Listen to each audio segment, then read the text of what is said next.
দার্জিলিং লোকসভা কেন্দ্রের তৃণমূল প্রার্থী গোপাল লামার সমর্থনে চোপড়া বিধানসভার দাসপাড়া, চুতিয়াখর ও ঘিরনিগাঁও অঞ্চলের বিভিন্ন গ্রামে গ্রামে গিয়ে নির্বাচনী প্রচার সারলেন চোপড়ার বিধায়ক হামিদুর রহমানের স্ত্রী মরিয়ম নেসা। নির্বাচনের দিন যতই এগিয়ে আসছে, প্রচারে তৎপরতা বেড়েছে মরিয়মের। তার ইচ্ছা যাতে কোনো এলাকা বাদ না পড়ে। বাড়ি বাড়ি না ঘুরতে পারলেও অন্তত পাড়া বৈঠক করতে পারেন, এই টার্গেট নিয়ে এগিয়ে চলেছেন তিনি। গ্রামের পর গ্রাম প্রচার সেরে চলেছেন তিনি। মহিলাদের জন্য রাজ্য সরকারের বিভিন্ন উন্নয়নমূলক প্রকল্প সম্পর্কে কর্মসূচিগুলিতে তুলে ধরেছেন। শুক্রবার দাসপাড়া এলাকায় পাড়া বৈঠক করেন। উপস্থিত ছিলেন দাসপাড়া অঞ্চল মহিলা তৃণমূল কংগ্রেস সভাপতি গোলবানু খাতুন, তৃণমূল নেতা জিয়াউল হক, প্রাক্তন প্রধান দুলাল মণ্ডল সহ গায়ত্রী বিশ্বাস সরকার প্রমুখ। মানে এখানে ভালোই লাগলো। আগের মানুষ একটু ভুল বুঝেছিল, এবার মানুষ বুঝে গেছে যে আমরা টিএমসিতে ভোট দিব, যে আমরা টিএমসির সব কিছু পাচ্ছি, তা আমরা টিএমসিকে ভোট দিব। কেমন সারা পাচ্ছেন এলাকায়? না, সব জায়গায় জায়গায় ভালোই সারা পাচ্ছি। এখন মানুষ বুঝে গেছে, এখন মানুষ ভুল বুঝবে না। সবাই এখন এক কথাই বলেছে যে আমরা টিএমসিকেই ভোট দিব, আমরা অন্য জায়গায় দিব না। মহিলাদের কি বার্তা দিলেন?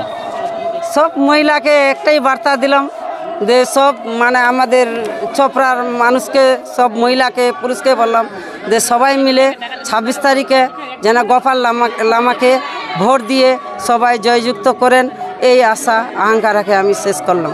তো ওনার দায়িত্ব রয়েছে বিধায়কের পত্নী বলে, অবশ্যই আমাদের সকলের দায়িত্ব রয়েছে। তার মধ্যে আমাদের কাকি সত্যি এবার বিগত যতগুলো নির্বাচন রয়েছে তার মধ্যে এইবারকার নির্বাচন উনি একটা এক্সট্রাই খাটছেন। তার জন্য আমাদের চোপড়া ব্লক তৃণমূল কংগ্রেসের পক্ষ থেকে অবশ্যই ওনাকে অসংখ্য ধন্যবাদ জানাবো। উনি যেভাবে আমাদের নেতৃত্ব দিচ্ছেন সত্যিই খুব ভালো, প্রত্যেকটা বুথে যাওয়ার চেষ্টা করছেন যতটা পারছেন তিনি। কতটা আশাবাদী দাসপাড়া অঞ্চল নিয়ে?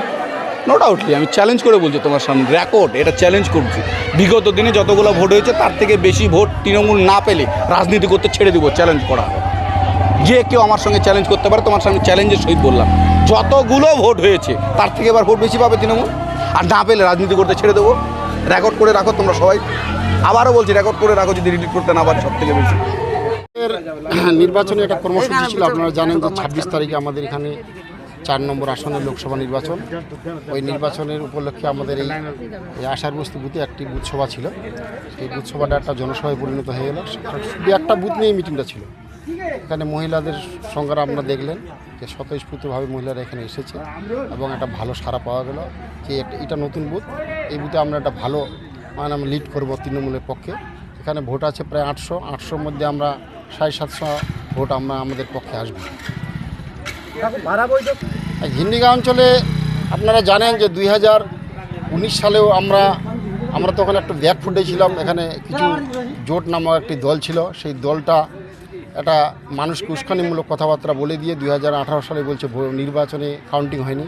তখন আপনারা দেখেছেন যে আমাদের দল তখন 19টা বুথ ছিল, 19টা বুথে কিন্তু আমরা 19টা বুথে লিড করেছিলাম। প্রায় 10,500 ভোট তখন আমরা লোকসভায় লিড দিয়েছিলাম। তার পরবর্তীকালে আমরা 2021 সালে আমাদের যখন বিধানসভা নির্বাচনে আমাদের বিধায়ক সাহেব এখানে একটা ভরসা বিশেষ করতে পারেনি, কিন্তু আমরা নেতৃত্বরা কথায় দিয়েছিলাম যে ঘিরনিগাঁর মানুষ বিধায়কের পাশেই আছে।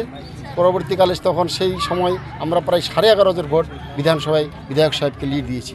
এবং 2023 সালে আপনারা দেখলেন যে বিরোধীরা একটা কুৎসার ওঠাচ্ছে, অথচ তারা প্রার্থী দিতে পারেনি, প্রার্থী খুঁজে পায়নি।